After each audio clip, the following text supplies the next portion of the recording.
If you dare to explore the darkest mysteries, subscribe now to Ghost Whispers. Creepy encounter at the pharmacy. It was a Thursday evening, just past sunset, and the kind of cold that makes you pull your jacket tighter around your chest. I had run out of ibuprofen at home and decided to make a quick trip to the pharmacy a few blocks from my apartment. The air felt thick that night, like a storm was coming, though the forecast hadn't mentioned anything like that. As I parked in front of the store, I noticed how quiet everything felt, like the world was holding its breath. The only movement was the flickering of the old neon pharmacy sign above me. I walked inside, grabbed what I needed quickly, and made my way to the counter. The cashier was polite but rushed, like they just wanted to end their shift. As I left and stepped back into the cool air, I noticed a man standing near the entrance, leaning against the wall. He was scruffy, wearing a dirty jacket that looked 2 sizes too big. At first, I didn't think much of him.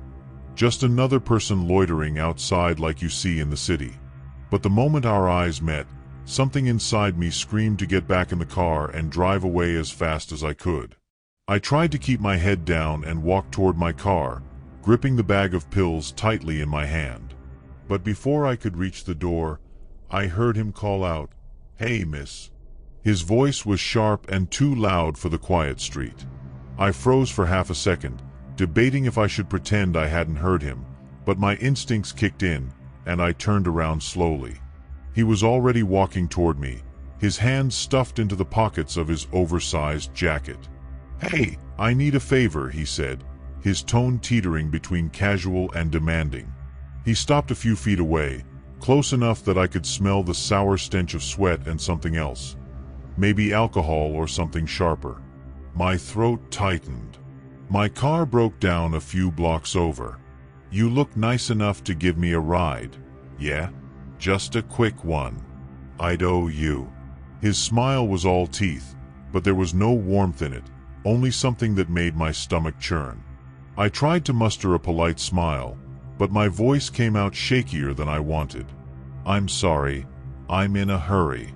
Maybe you can call someone for help." I started inching toward my car door, my hand fumbling for my keys in my pocket. His expression changed so fast it felt like a slap. The fake friendliness melted away, replaced by something harder, meaner. "Come on, don't be like that," he snapped, taking a step closer. I could feel my heart pounding now, each beat echoing in my ears. He gestured vaguely toward the darkened street behind him. "It's not far, just a couple blocks. I've been standing out here freezing my ass off waiting for someone decent enough to help." His voice rose with each word, the aggression barely hidden now. "You can't even spare 10 minutes?" At that point, I was panicking, but I knew I couldn't show it. I managed to stammer, "I really can't, I'm sorry," and yanked my car door open. That's when he lunged forward, slamming his hand against the top of the door to block it from closing. My entire body went cold.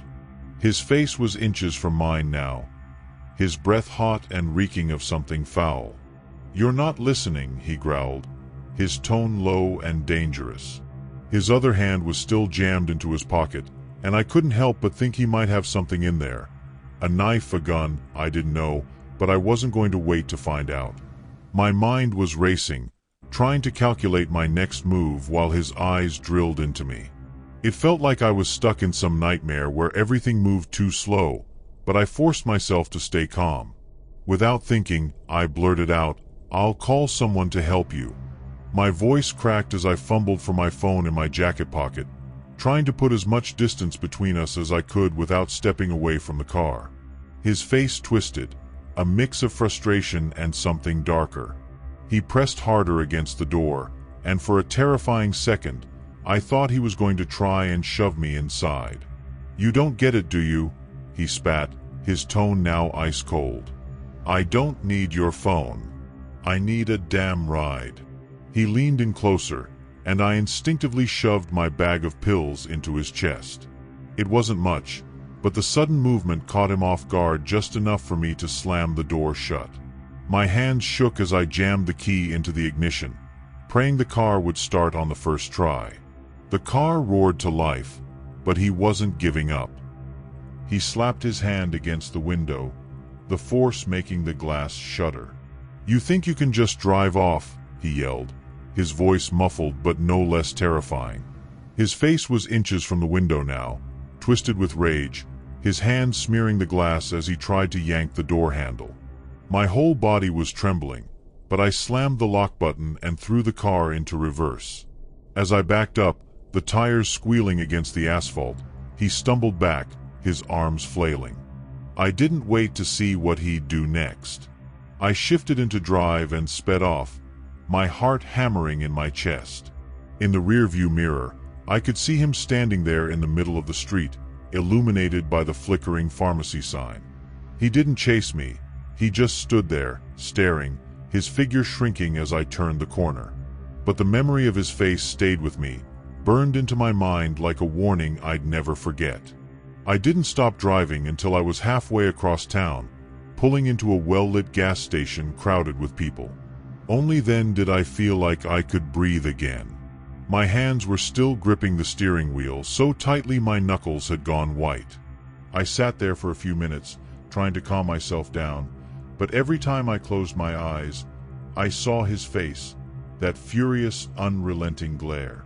What still haunts me the most is how deliberate it all felt. The way he was waiting right by the pharmacy door, the way he kept pushing, not taking no for an answer. It wasn't some random encounter. It felt calculated, like he had been watching, waiting for someone alone and distracted. I haven't been able to shake the feeling that he wasn't just looking for a ride. He was looking for someone to trap. That night, I couldn't sleep. Every creak of my apartment made me jump, and I kept replaying the encounter in my head, imagining all the ways it could have gone worse. What if he had a weapon? What if I hadn't been quick enough to get the door shut? My mind spiraled, and even though I knew I was safe inside my locked apartment, I couldn't shake the feeling that he was still out there, waiting for someone else. I haven't gone back to that pharmacy since. Even now, years later, I always park as close to the entrance as possible when I go anywhere at night, and I make sure to check my surroundings before getting in or out of my car. I never saw that man again, but sometimes, when I'm walking alone or sitting in my car, I catch myself glancing over my shoulder, half expecting to see him lurking in the shadows. It's a fear I carry with me, a reminder that sometimes danger doesn't come from the dark, it's waiting under the flickering light of a pharmacy sign.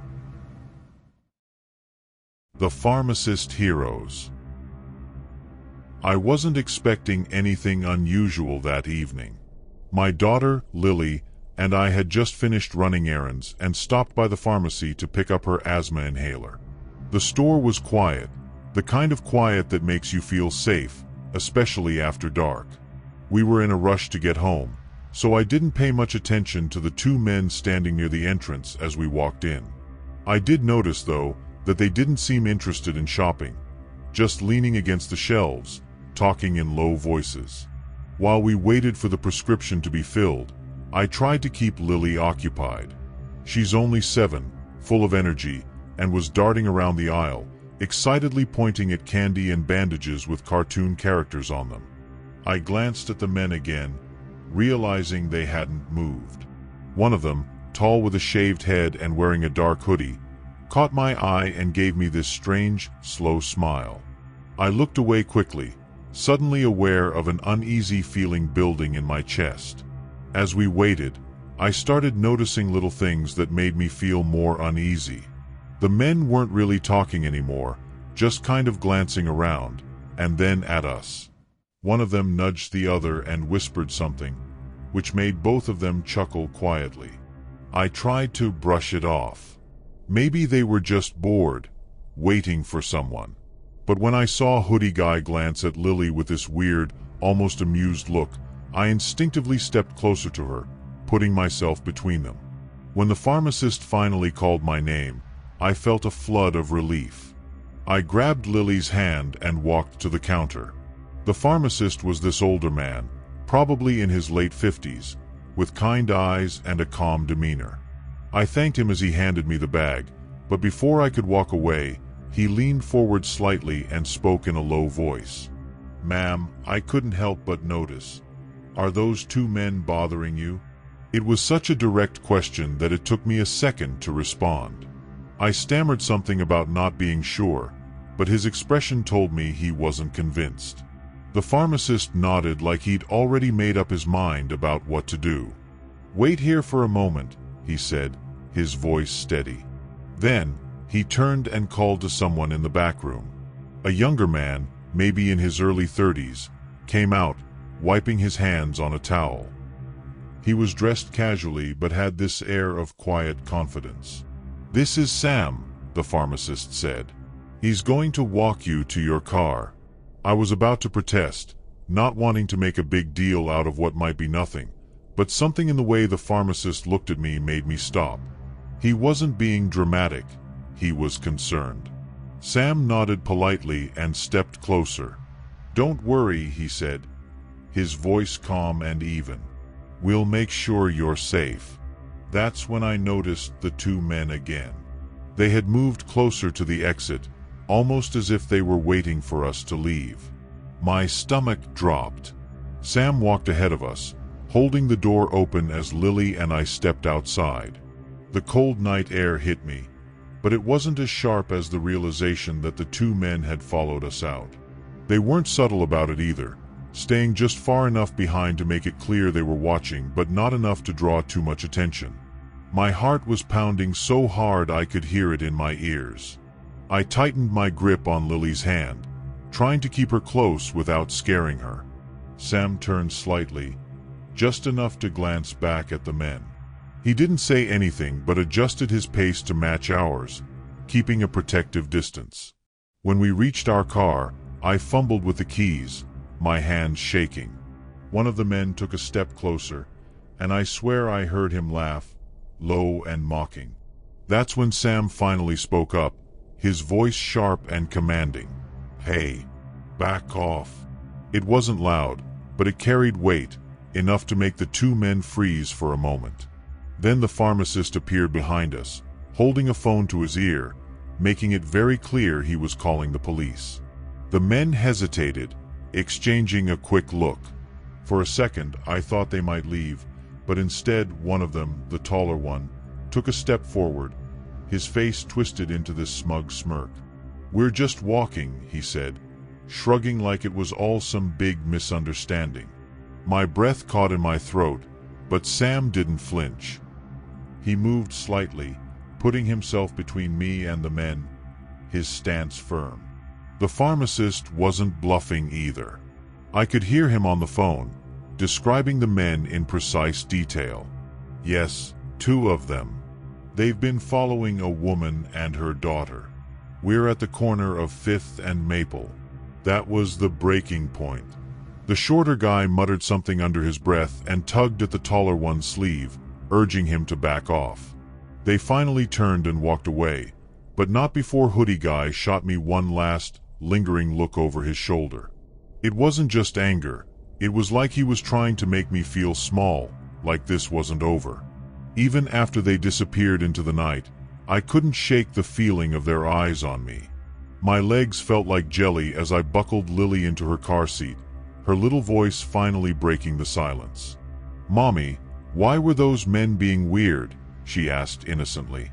I forced a smile and told her everything was okay, but I couldn't hide the tremble in my hands as I started the car. Before I pulled out of the parking lot, Sam tapped on the driver's side window. I rolled it down, and he handed me a piece of paper. "My number," he said simply. "If you feel unsafe or see them again, call me or the police immediately."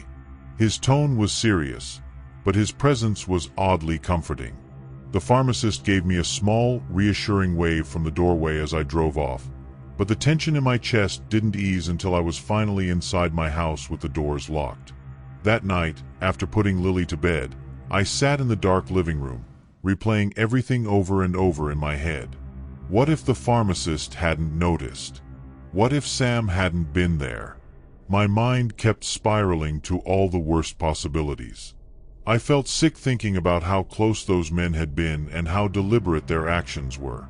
The next day, I called the pharmacy to thank the pharmacist and Sam. The pharmacist told me something that sent chills down my spine. "You're not the first person to mention those two," he said. "They've been hanging around the area lately. I've reported them before, but they always leave before the police get here." His words confirmed what I'd been trying not to admit to myself. This wasn't a random encounter. Even though the police were aware of them, I never found out what happened to those men.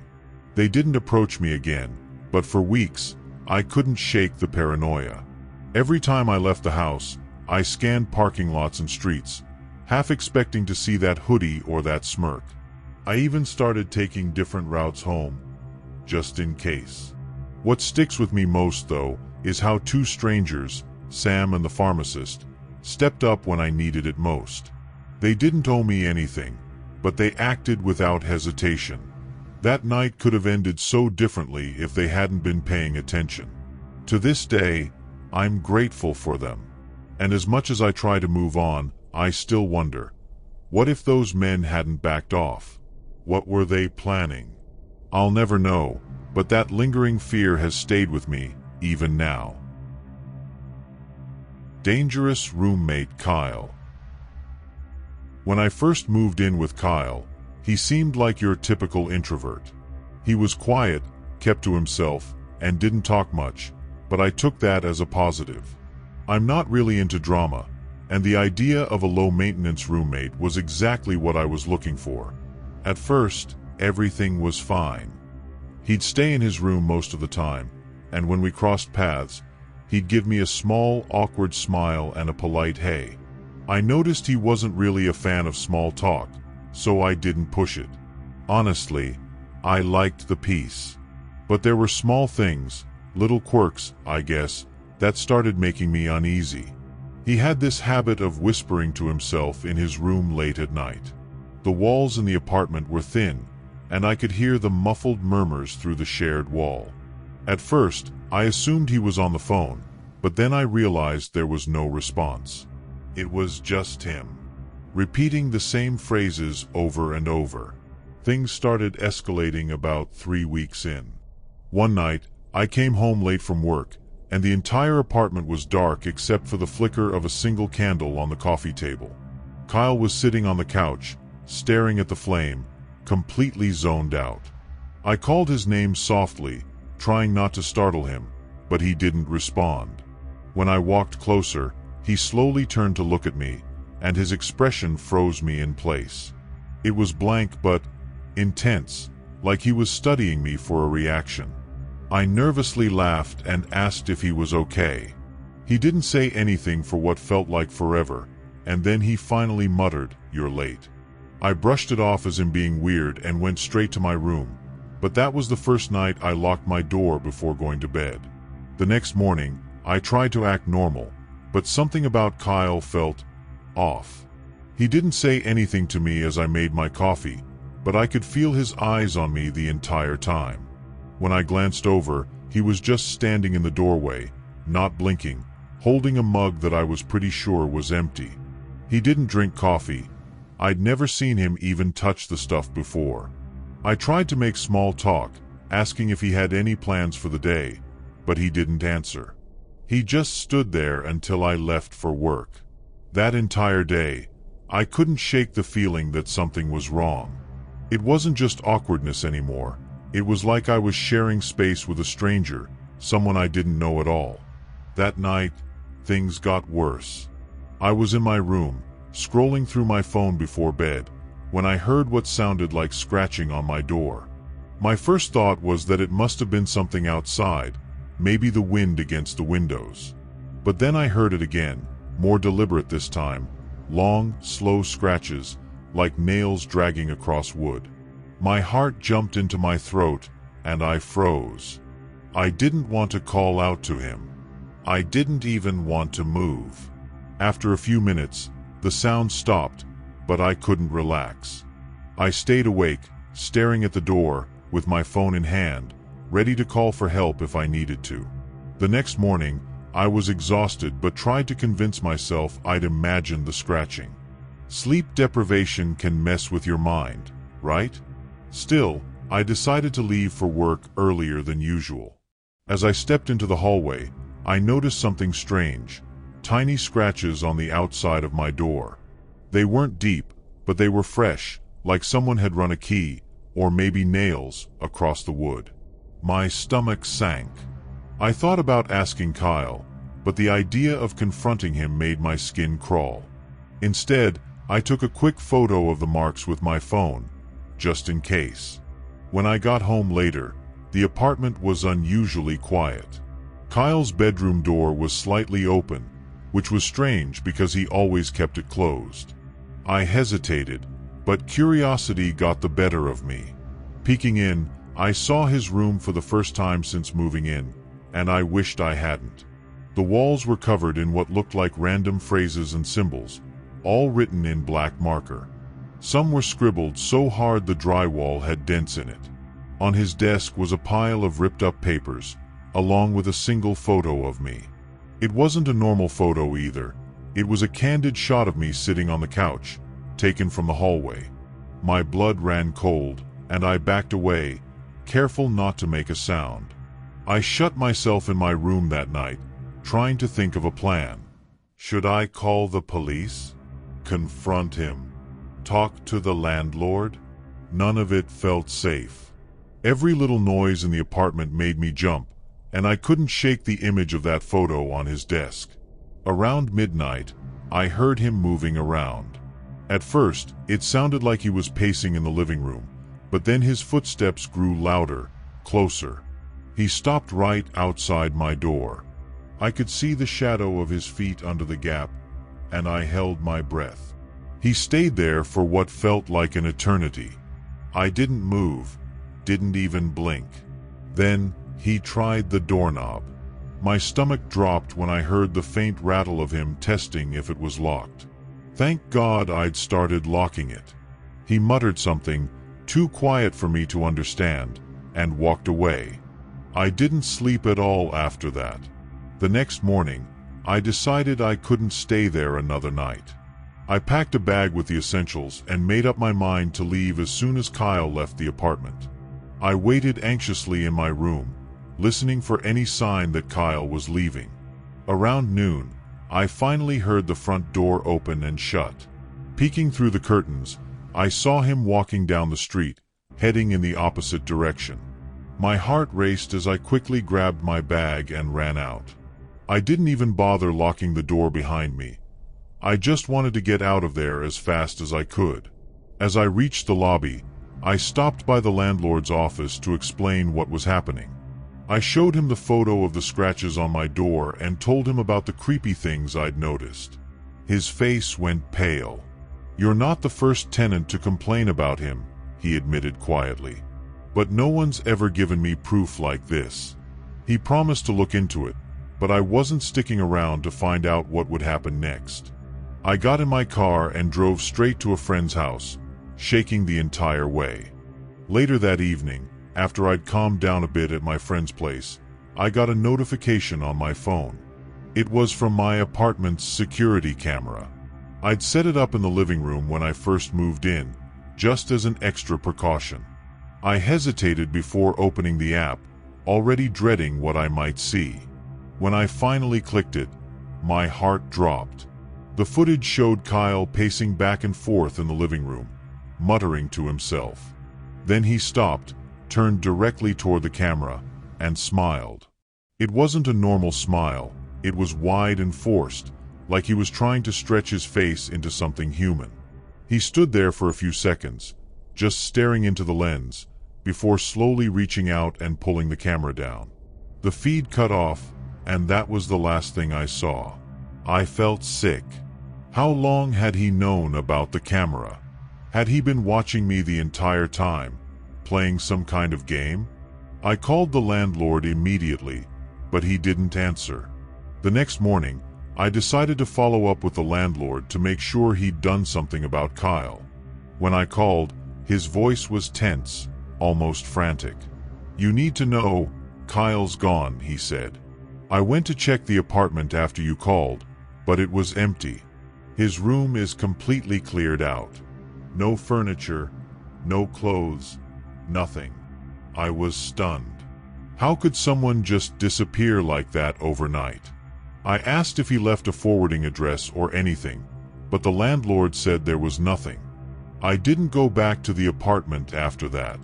I let the landlord handle everything and made arrangements to break my lease. For weeks, I felt like I was being watched, paranoid every time I walked to my car or came home late. But eventually, the fear started to fade. That is, until last week. I was cleaning out my email when I saw a message buried in my spam folder. It didn't have a subject line, but when I opened it, I froze.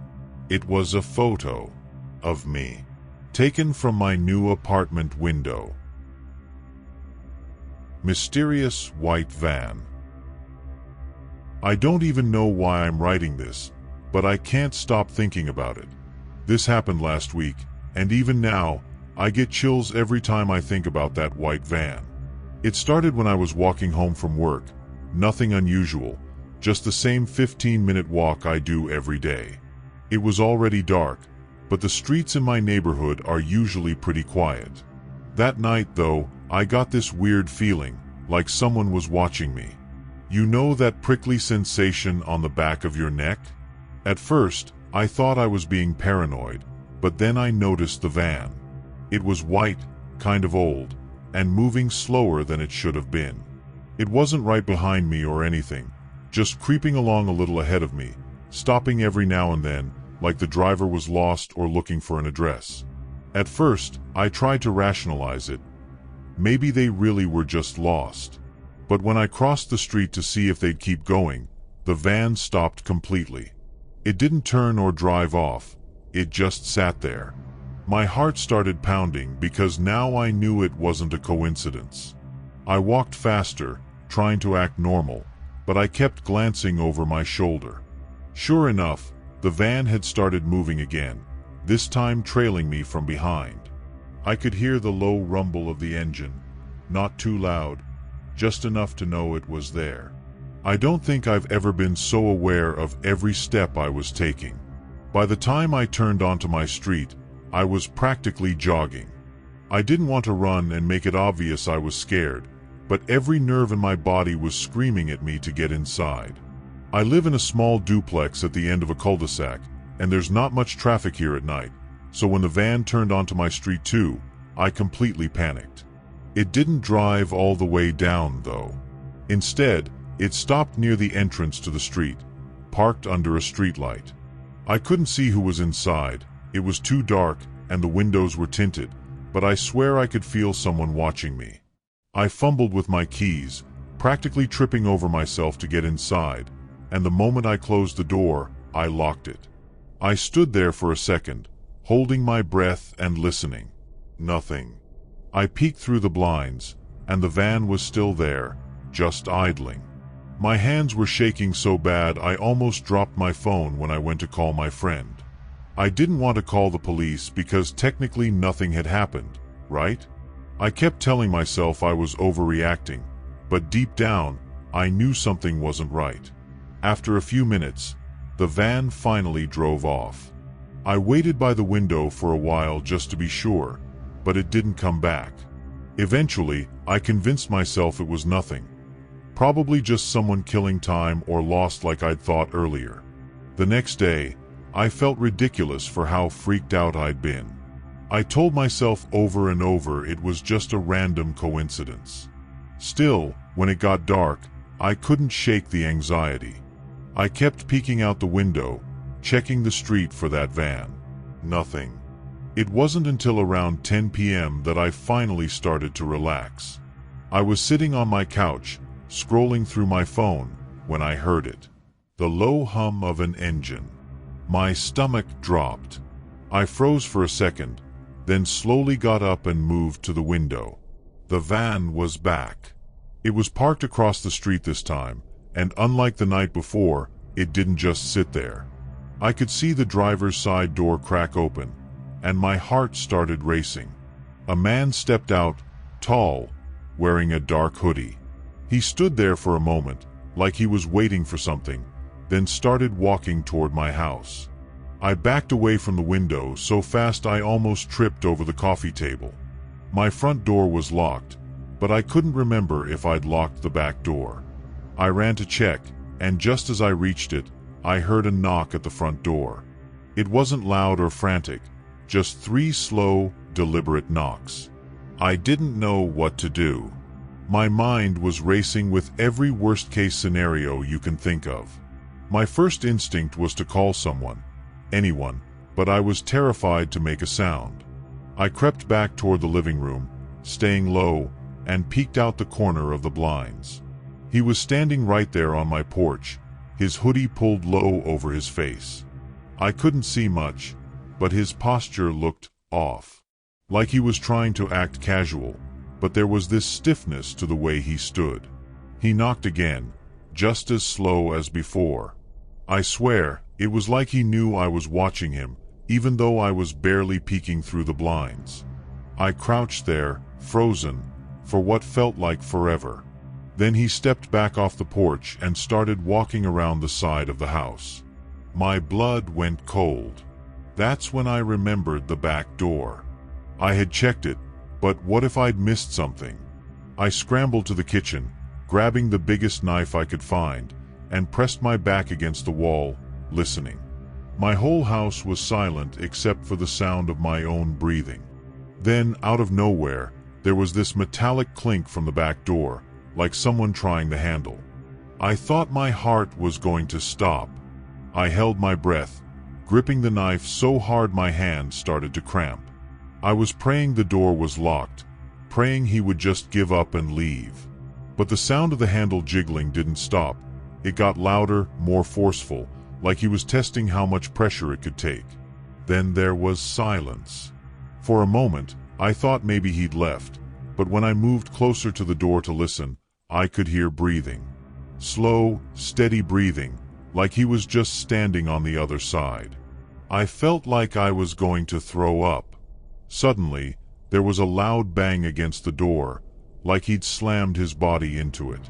I screamed and stumbled back, dropping the knife. My mind was spinning. What if he got in? My phone was still on the couch in the living room, completely out of reach. Another bang, even harder this time, rattled the whole door frame. Then, as quickly as it started, it stopped. I waited, heart pounding in my chest, but there was nothing.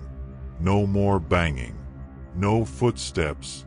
Just dead silence. I didn't move for what felt like hours. My knees were shaking so badly I thought I might collapse. Finally, I mustered the courage to grab the knife again and tiptoe to the window. I peeked through the blinds, barely lifting them. The van was gone. My porch was empty, and the street was completely still. It didn't make sense. I hadn't heard him leave, no engine starting, no footsteps retreating. It was just quiet. Too quiet. I stayed awake the rest of the night, jumping at every little noise, but nothing else happened. When the sun came up, I walked around the house, checking all the doors and windows. That's when I noticed the marks on the back door.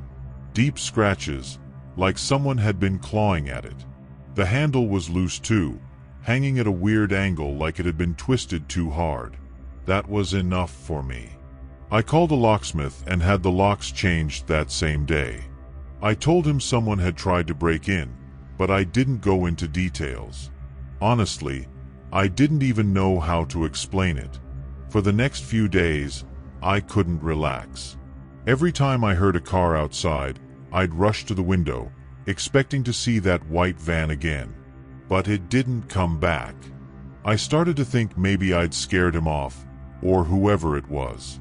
Maybe he realized I wasn't an easy target and moved on.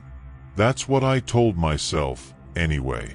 But then, last night, something happened that made me realize I'm not overreacting.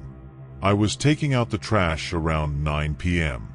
It's a short walk from my back door to the bins, but as I stepped outside, I noticed something on the ground. A small, folded piece of paper. I bent down to pick it up, and my stomach dropped when I saw what was written on it. It just said, "I'll be back." That's it. No signature, no explanation. I ran inside, locked every door and window, and called the police this time. They said they'd send someone to patrol the area, but honestly, I don't think it'll do any good. Whoever this is, they're watching me, and the worst part is, I don't know what they want. Since that night, I haven't slept properly. Every little sound makes me jump, and I can't stop thinking about the note. The police did come by and asked me a bunch of questions, but they didn't seem very optimistic.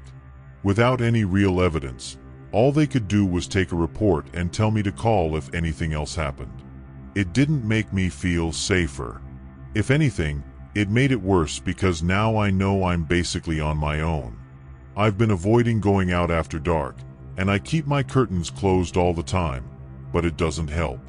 Whoever was in that van knew where I lived, and they were bold enough to come to my house.